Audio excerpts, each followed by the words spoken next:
Good morning everybody. आज हम अपनी जो वितान पुस्तक है सेकंड, उसका फर्स्ट चैप्टर है। वितान पुस्तक का फर्स्ट चैप्टर पढ़ेंगे। जो सेकंड वाली जो अपनी बुक है 11th वाले, ध्यान दीजिए। उसका फर्स्ट चैप्टर है भारतीय गायिकाओं में। गायिका का मतलब होता है गाने वाला। में बेजोड़ लता मंगेशकर। लता मंगेशकर का नाम आप सब लोगों ने सुना होगा। हिंदुस्तान की बहुत बड़ी गायिका है लता मंगेशकर। उसके ऊपर लिखा गया है, कुमार गंधर्व ने लिखा है यह चैप्टर। तो इस चैप्टर के बारे में इस चैप्टर को हम आज पढ़ेंगे, जो कि अपनी वितान पुस्तक में दिया गया है। बरसों पहले की बात है, यानी मैनी ईयर्स बिफोर एगो, बहुत साल पहले की बात है। मैं बीमार था, कुमार गंधर्व बोल रहा है। उस बीमारी में एक दिन मैंने सहज ही रेडियो लगाया कि मैं बीमार था, और मैंने एक दिन रेडियो स्टार्ट किया और अचानक एक अद्वितीय स्वर मेरे कानों में पड़ा। यानी बहुत ही अद्वितीय, जिसकी कोई दूसरे से तुलना नहीं हो। ऐसा स्वर, ऐसा संगीत, ऐसा म्यूजिक मेरे कानों में पड़ा, यानी मुझे सुनाई दिया। स्वर सुनते ही मैंने अनुभव किया, मैंने एक्सपीरियंस किया या मैंने फील किया कि यह स्वर कुछ विशेष है, कि एक जो गाना है ये बहुत ही विशेष है, रोज का नहीं है। यह स्वर सीधे मेरे कलेजे में जा भिड़ा, यानी सीधे मेरे दिल को टच हुआ, टचिंग माई हार्ट। मैं तो हैरान रह गया। मैं क्या रह गया? हैरान रह गया। मैं हक्का बक्का रह गया कि ओ माई गॉड व्हाट ए सॉन्ग। ऐसे हैरान रह जाना मतलब कोई चीज़ देख के अपन कह देना ओ माई गॉड व्हाट ए ब्यूटीफुल। ऐसे मुझे समझ में नहीं आ रहा था कि यह स्वर किसका है। मुझे यह समझ में नहीं आ रहा था, कुमार गंधर्व बोल रहा है कि मुझे नहीं समझ में आ रहा था कि यह गाना किसका है। मैंने तन्मयता से सुनता ही रहा, यानी मैं एकदम प्यार से इसको सुनता रहा, इत्मीनान से। गाना समाप्त होते ही गायिका का नाम घोषित किया गया, लता मंगेशकर। रेडियो में गाना जब कंप्लीट हुआ तब घोषित किया गया, बोला गया कि यह गाना लता मंगेशकर का है। नाम सुनते ही मैं चकित हो गया। मन ही मन एक संगति पाने का भी अनुभव हुआ, फील हुआ। सुप्रसिद्ध गायक दीनानाथ मंगेशकर की अजब गायकी एक दूसरा स्वरूप लिए उन्हीं की बेटी की कोमल आवाज में सुनने का अनुभव हुआ। लता मंगेशकर के पिता थे, उनका नाम था दीनानाथ मंगेशकर, फेमस, वो भी एक फेमस गायक थे, म्यूजिशियन थे। उनकी बेटी की अजब गायकी देख करके, एक दूसरा स्वरूप देख करके मुझे ऐसा दूसरी उनकी बेटी की आवाज सुनने का अनुभव हुआ। मुझे लगता है बरसात के भी पहले के किसी चित्रपट का वह कोई गाना था। जो बरसात होती है उससे पहले का जो मौसम होता है, जो इन्वायरमेंट होता है, उसके पहले फिल्माया गया कोई गाना था बरसात के ऊपर। देखो लिखा है ना, बरसात के भी पहले के किसी चित्रपट, यानी पहले के चित्र का कोई गाना था। तब से लता निरंतर गाती ही चली आ रही है। लता मंगेशकर तब से लगातार गा रही है, मैं भी उसका गाना सुनता आ रहा हूँ। लता के पहले प्रसिद्ध गायिका नूरजहां का चित्रपट संगीत में अपना जमाना था। यह म्यूजिक का एक अलग अलग प्रकार के म्यूजिक होते हैं। शास्त्रीय संगीत जैसे होता है वैसे ही चित्रपट म्यूजिक होता है, उसका जमाना था। लता जी के पहले एक गायिका का नाम था नूरजहां, परंतु उसी क्षेत्र में बाद में आई हुई लता, उस फील्ड में बाद में आई हुई लता उनसे कहीं आगे निकल गई। कौन सी फील्ड में? चित्रपट म्यूजिक फील्ड में। कला के क्षेत्र में ऐसे चमत्कार कभी कभी दिख पड़ते हैं कि आर्ट के फील्ड में ऐसे जो चमत्कार होते हैं वो कभी कभी दिखते हैं। जैसे प्रसिद्ध सितार वादक विलायत खां अपने सितार वादक पिता की तुलना में बहुत आगे निकल गए। विलायत खां अपने पिता की तुलना में सितार वादक में बहुत आगे निकल गए। मेरा स्पष्ट मत है, मेरा स्पष्ट मत है, मेरा ऐसा मानना है, स्पष्ट मानना है कि भारतीय गायिकाओं में लता के जोड़ की गायिका हुई ही नहीं। यानी जितनी बेहतरीन गायिका लता मंगेशकर है उससे अच्छी गायिका हिंदुस्तान में पैदा ही नहीं हुई। लता के कारण चित्रपट संगीत को विलक्षण लोकप्रियता प्राप्त हुई। चित्रपट जो म्यूजिक है उसको बहुत ही ज़्यादा प्रसिद्धि फेमस हुआ लता जी के कारण। यही नहीं, लोगों का शास्त्रीय संगीत की ओर देखने का दृष्टिकोण भी एकदम बदलता है। ये शास्त्रीय संगीत को ही कहते हैं शायद कि शास्त्रीय संगीत की ओर देखने का लोगों का जो नज़रिया है, जो देखने का एक तरीका है, जो दृष्टिकोण है वो भी बदलता है। छोटी बात कहूँगा, पहले भी घर घर छोटे बच्चे गाया करते थे, पर उस गाने में और आजकल घरों में सुनाई देने वाले बच्चों के गानों में बड़ा अंतर हो गया है। आजकल के नन्हे मुन्ने भी स्वर में गुनगुनाते हैं। आजकल छोटे छोटे बच्चे भी स्वर में गाते हैं। क्या लता इस जादू का कारण नहीं है? क्या लता मंगेशकर ही इस जादू का कारण है कि छोटे छोटे बच्चे भी आज अच्छे स्वर में गाते हैं? कोकिला का स्वर निरंतर कानों में पड़ने लगे तो कोई भी सुनने वाला उसका अनुकरण करने का प्रयत्न करता है। अनुकरण मतलब जैसा देखा वैसा किया। अनुकरण का मतलब है जैसा लता मंगेशकर जी गाती थी उसके स्वर सुनकर के व्यक्ति उसकी कॉपी करता है, वैसे ही गाने का प्रयास करता है। इसका यही कारण है कि आजकल के बच्चे भी अच्छा गाते हैं। यह स्वाभाविक है। चित्रपट संगीत के कारण सुंदर स्वर मालिकाएं लोगों के कानों पर पड़ रही हैं। स्वर मालिकाएं यानी अच्छे अच्छे संगीत, अच्छा म्यूजिक, गुड म्यूजिक लोगों के कानों पर पड़ रहा है, यानी लोग अच्छा म्यूजिक सुन रहे हैं। संगीत के विविध प्रकारों से उनका परिचय हो रहा है, यानी डिफरेंट टाइप का म्यूजिक से लोगों का परिचय हो रहा है। लोग डिफरेंट टाइप का म्यूजिक सुन रहे हैं, उनका स्वर ज्ञान बढ़ रहा है। स्वर सा रे गा मा, ये जो स्वर है इनका नॉलेज बढ़ रहा है। सुरीलापन क्या है इनकी समझ होती जा रही है, यानी क्या सुरीलापन क्या होता है उसकी भी समझ आ रही है, यानी सुर में कैसे गाया जाता है। तरह तरह की लय के प्रकार उन्हें सुनाई पड़ने लगते हैं और आकारयुक्त लय के साथ उनकी जान पहचान होती जा रही है।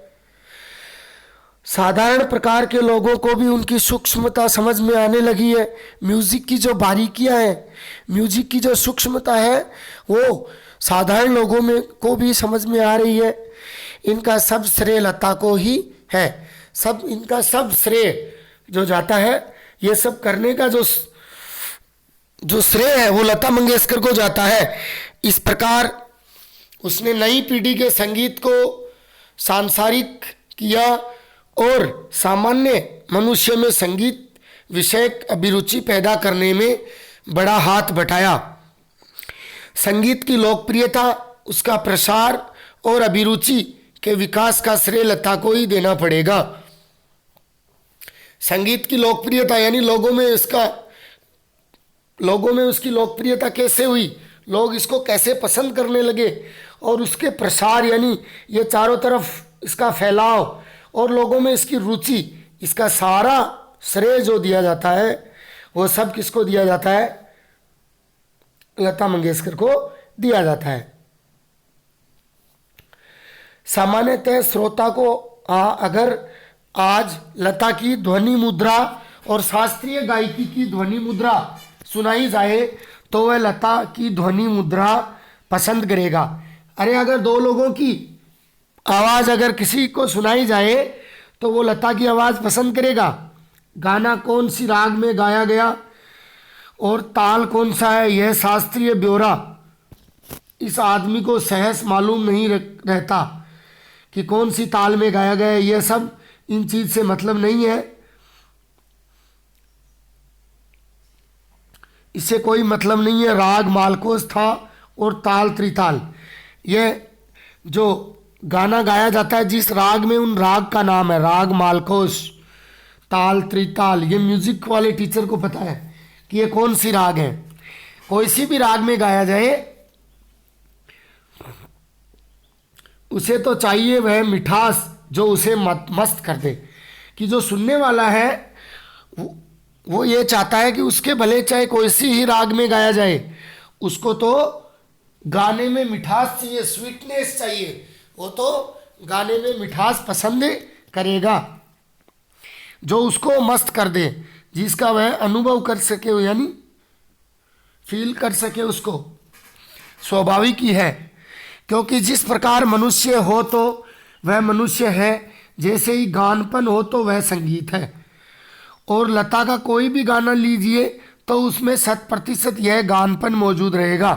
लता का कोई सा भी गाना लीजिए उसमें आपको अच्छा स्वर ताल सब मिलेगा, अच्छा म्यूजिक मिलेगा। लता की लोकप्रियता का मुख्य मर्म यह गानपन ही है। लता के गाने की एक और विशेषता है उसके स्वरों की निर्मलता, यानी उनके जो स्वर है निर्मल, यानी होता है स्वच्छ। स्वच्छ स्वच्छ का मतलब यह नहीं है कि हाँ साफ सुथरा हो, यानी उनके स्वर है वो बहुत ही प्योर लगते हैं। उसके पहले की पार्श्व गायिका नूरजहां भी एक अच्छी गायिका थी। लता मंगेशकर से पहले जो गायिका थी नूरजहां, वो भी एक अच्छी गायिका थी, इसमें संदेह नहीं। तथापि उसके गाने में एक मादक उतान दिखता था। मादक यानी एक नशीला, एक नशा होता है ना, उनके गाने में एक तरह से नशा दिखता था। लता के स्वरों में कोमलता और मुग्धता है। मुग्धता यानी आपको आकर्षित करता है, यानी मुग्धता यानी एक दूसरे के ऊपर एकदम आदमी क्या होता है, एकदम सुनने के बाद एकदम मस्त हो जाता है। ऐसा दिखता है कि लता का जीवन की ओर देखने का जो दृष्टिकोण है वही उसके गायक की निर्मलता में झलक रहा है।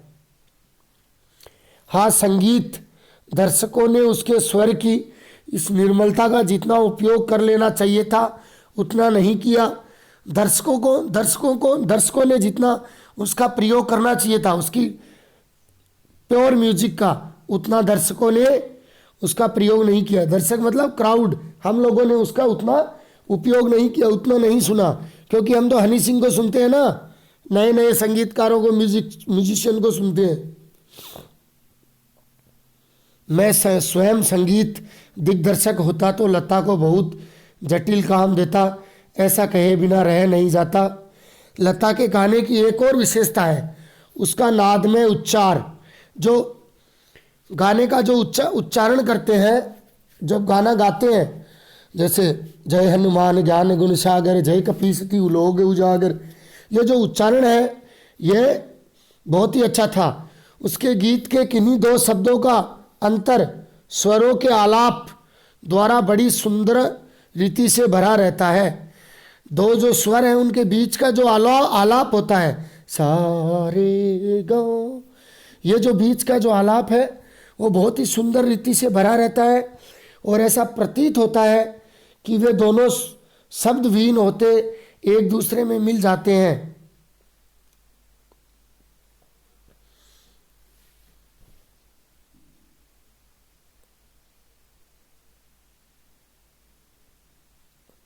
बात पैदा करना बड़ा कठिन है, परंतु लता के साथ यह बात अत्यंत सहज और स्वाभाविक हो बैठी है। ऐसा माना जाता है कि लता के गाने में करुण रस विशेष प्रभावशाली रीति से व्यक्त होता है। करुणा, दया, जो करुण रस है वो बहुत ही प्रभावशाली ढंग से व्यक्त होता है।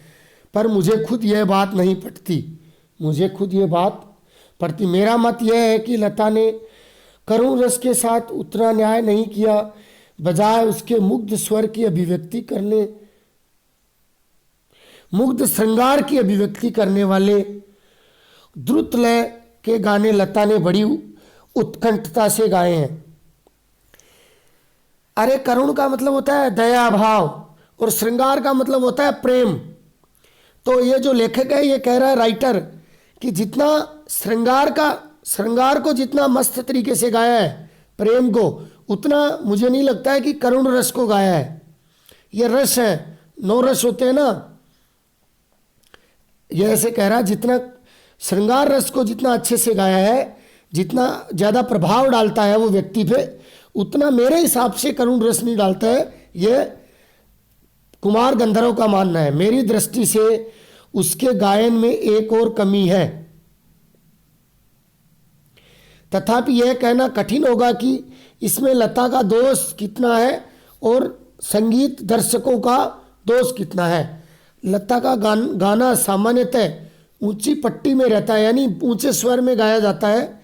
पट्टी का मतलब नीचे दे रखा है, यानी मध्य लय, बीच का जो स्वर होता है। गाने में संगीत दिग्दर्शक उसे अधिक ऊंची पट्टी में गवाते हैं और उसे अकारण ही चिल्वाते हैं। अरे ऊंची पट्टी का मतलब होता है, कई गाने नहीं देखे क्या आपने जो हाई रेंज के गाने होते हैं, यहाँ हाई रेंज की बात हो रही है। ऊंची पट्टी हाई रेंज में गवाते हैं और उसे अकारण ही चिल्लाते हैं। कई बार साउंड ज़्यादा आ जाता है ना, चिल्लाने जैसे लगता है जो हाई रेंज में गाना गाता है कोई। एक प्रश्न उपस्थित किया जाता है कि शास्त्रीय संगीत में लता का स्थान कौन सा है। मेरे मत में यह प्रश्न खुद ही प्रयोजनहीन है, यानी इसका कोई उद्देश्य नहीं है, प्रयोजनहीन है। उसका कारण यह है कि शास्त्रीय संगीत और चित्रपट संगीत में तुलना हो ही नहीं सकती। शास्त्रीय संगीत और चित्रपट संगीत में तुलना नहीं की जा सकती। जहाँ गंभीरता शास्त्रीय संगीत का स्थायी भाव है, वहीं जल्द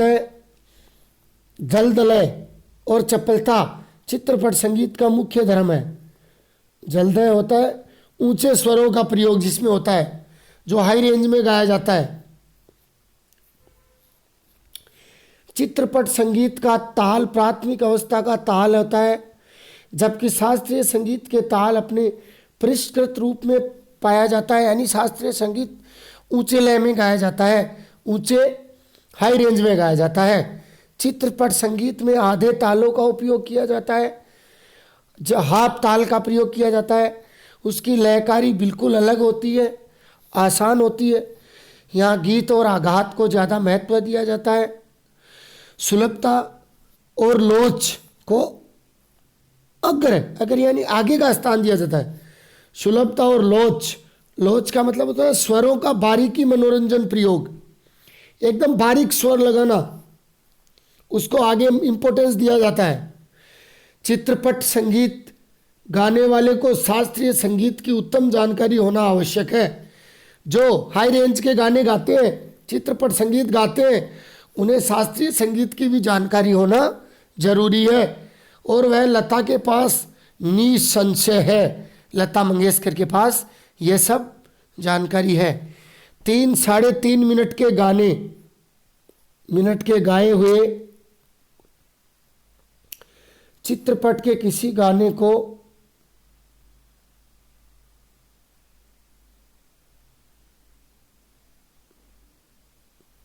आज इतना ही पढ़ेंगे, यहाँ से कल पढ़ेंगे 3-3.5 मिनट से, ठीक है।